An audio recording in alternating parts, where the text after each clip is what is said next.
কথাটো আমি মানে গম পাওঁ 4 তাৰিখে ৰাতিপুৱা 3টা বজাত ককাইকলৈকে ফোন আহে যে অজন্তা নাই বুলি পেলাই অজন্তা যে নাই বুলি কওঁতে কি হ'ল ক'বালৈ গ'ল নেকি অজন্তা কৈছে নহয় অজন্তা ঢুকালে কৈছে কি হ'ল কেনেকৈ এই হ'ল ঢুকুৱা বুলি কওঁতে মানে আচৰিত খাইছে কাৰণ কি কয় ভিডিঅ' কল হৈছে বাইকৰ লগত 8:30টা বজালৈকে তেতিয়া সিহঁতে ফুৰি মেলি আহিছে খুব ধুনীয়াকৈ কথা পাতিছে সেই সময়খিনিৰ ভিতৰত সিহঁতৰ মাজত কি ঘটনা হ'ল ক'ব নোৱাৰি এনেকুৱা কি হ'ল মানে সিহঁতে কৈছে যে ছুইচাইড কৰিছে কিন্তু ছুইচাইড এইটো কেতিয়াও আমি মানি ল'ব নোৱাৰোঁ যিহেতু বাইক দিল্লীলৈকে গৈছে দিল্লীত সেই ঘৰত উপস্থিত হৈ বাইকে দেখিছে যে ফেনখন তাই যদি থিয় হয় বিছনাখনৰ পৰা ফেনখন পাৰ হৈ তাই ওখ ছোৱালী হা আৰু তাই সাহসী ছোৱালী তাই এই কামটো কৰিব নোৱাৰে আৰু তাৰ বস্তুবিলাক গোটেই বস্তু সিঁচৰিত হৈ আছে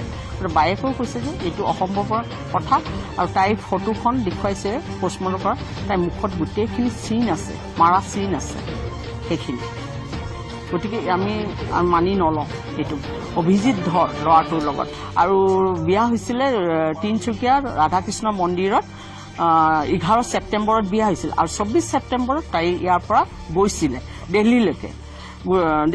যোৱাৰ পিছত 15 দিন নহওঁতে এই ঘটনাটো হয়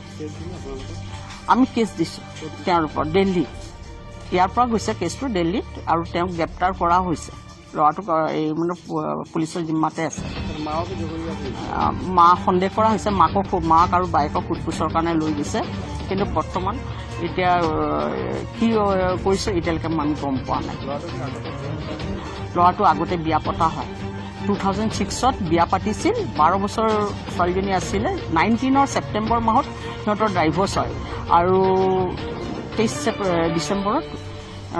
সিহঁতৰ কোৰ্ট মেৰেজ অজন্তাৰ লগত